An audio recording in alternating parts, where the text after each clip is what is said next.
leur famille amie, pour encourager à mes frères, pour les dire de venir en Haïti. Parce que sans nous, Haïti ne peut pas démarrer.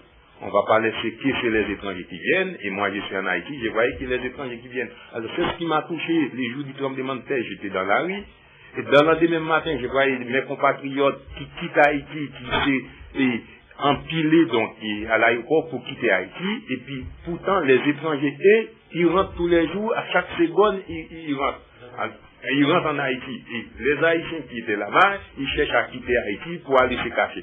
Alors moi j'étais là, malgré après les tremblements de terre, j'ai resté quand même 2 mois pour donner toutes mes supports avec mes communautés.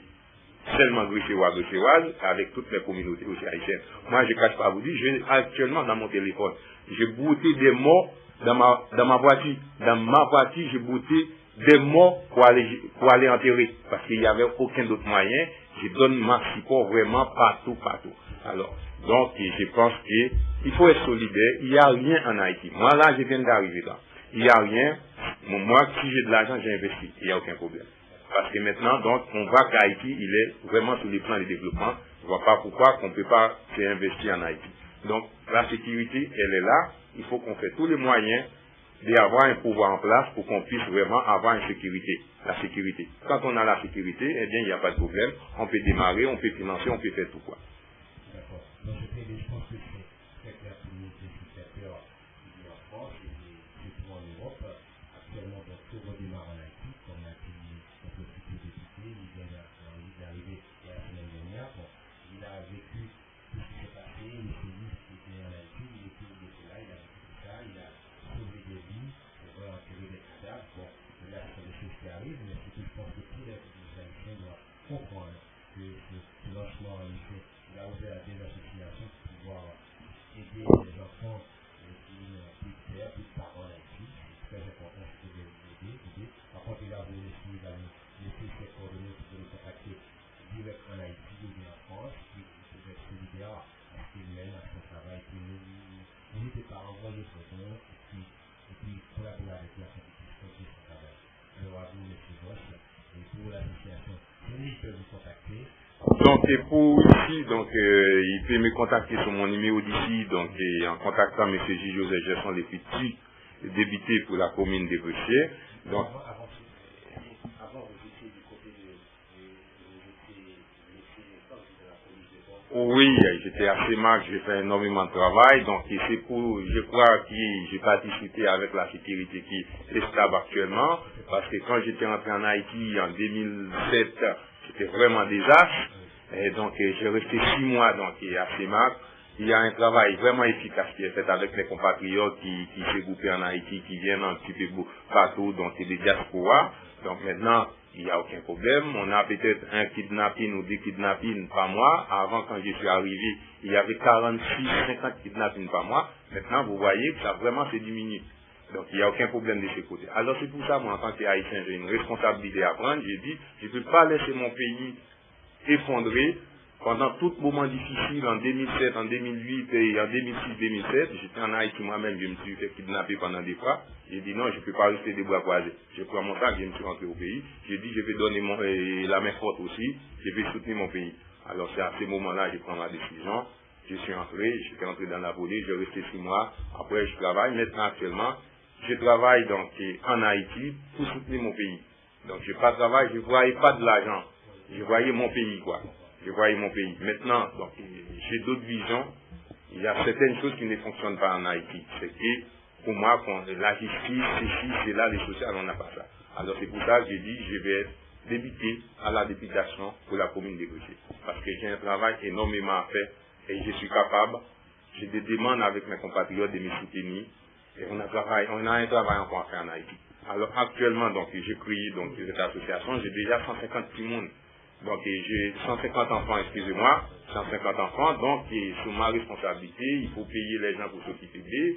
Maintenant, on travaille main dans la main entre mes compatriotes qui peuvent m'aider.